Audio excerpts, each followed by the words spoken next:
Hi అండి అందరికీ welcome back to my channel. ఈరోజు మనం ఇంగ్లీష్ సబ్జెక్ట్ గురించి చూద్దాము.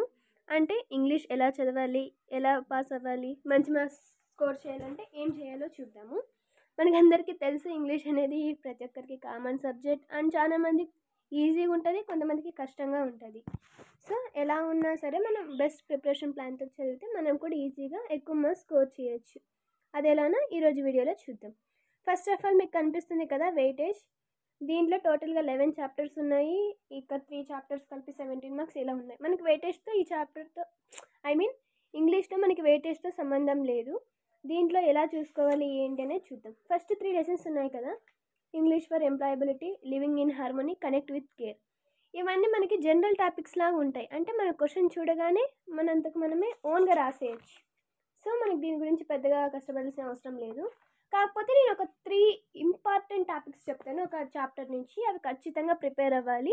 ఎందుకంటే మనకు జస్ట్ ఐడియా ఉన్నా సరే మనం ఎగ్జామ్లో ఓన్గా రాస్తాము. అవేంటో ఈరోజు చూద్దాం. ఇంగ్లీష్ ఫర్ ఎంప్లాయబిలిటీలో ఫస్ట్ ఆఫ్ ఆల్ మనకి కమ్యూనికేషన్ ఎందుకు కావాలి, మనకు వెల్ కమ్యూనికేషన్ ఇన్ ఇంగ్లీష్ ఉంటే మనకి ఎంప్లాయబిలిటీ అనేది ఏ విధంగా వస్తుందో దానికి ఒక ప్రిపరేషన్ చూసుకోండి. అంటే నేను అడిగిన క్వశ్చన్కి ఆన్సర్.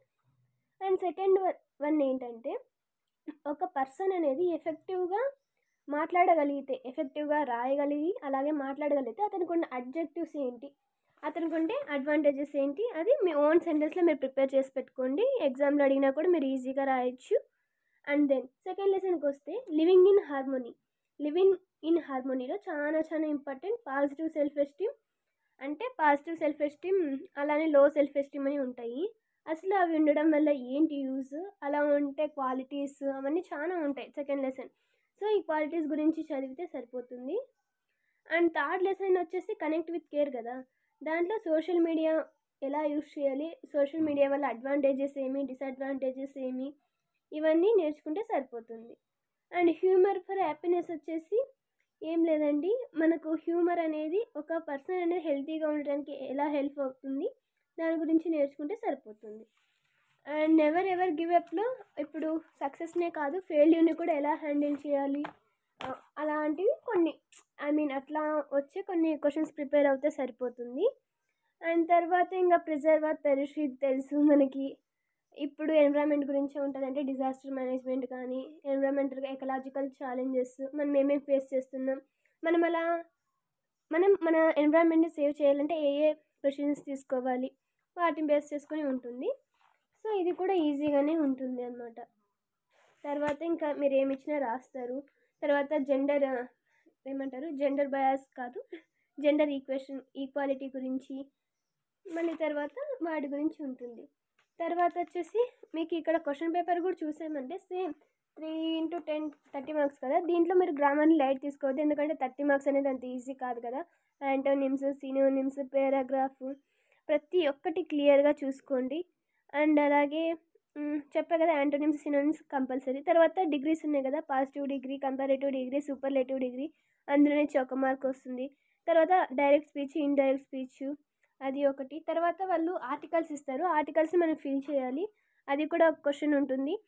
తర్వాత వచ్చేసి ఇంకా చాలా మోడల్స్ ఉంటాయండి. అంటే జస్ట్ సింపులే కదా, మనకు కొంచెం బేసిక్ మీద ఐడియా ఉన్నా మనం ఓన్గా పెట్టేయచ్చు. తర్వాత ఉండేసి మీకు ఇక్కడ స్క్రీన్ మీద క్వశ్చన్ పేపర్ కనిపిస్తుంది కదా, దాంట్లో ఏముంటుంది చెప్పండి. డైలీ రొటీన్ ఒకటి, తర్వాత డైలీ రొటీన్ కాకపోతే మీ ఫ్రెండ్కి కన్వర్జేషన్ సంథింగ్, అతడికేమో ఫాస్ట్ ఫుడ్ ఇష్టము, మీకేమో ట్రెడిషనల్ ఫుడ్ ఇష్టం, అలా కన్వర్జేషన్ అనేది కంపల్సరీగా ఉంటుంది. తర్వాత ఫర్ సపోజ్ న్యూస్ ఎడిటర్కి న్యూస్ రిపోర్టర్ మీరు రాయాలి ఏమని, అతనికి మీకు నాయిస్ వల్ల డిస్టర్బెన్స్ ఉంది, మీరు చదవలేకపోతున్నారు, సో దాని గురించి కంప్లైంట్ చేస్తూ ఒకటి. ఇలా చాలా ఉన్నాయండి. ఒకవేళ మీరు ఏదైనా ట్రిప్ వెళ్ళడానికి అమౌంట్ మీ ఫాదర్ని అడగమని, ఇట్లా చాలా జనరల్ టాపిక్స్ ఉంటాయి కదా, వాటి మీద ఉంటుంది. సో ఇది కూడా బాగా ప్రిపేర్ అవ్వండి, ఎందుకంటే మీకు జస్ట్ కొంచెం రూల్స్ తెలిస్తే మీరే ఏది ఇచ్చినా ఓన్గా రాస్తారు కదా.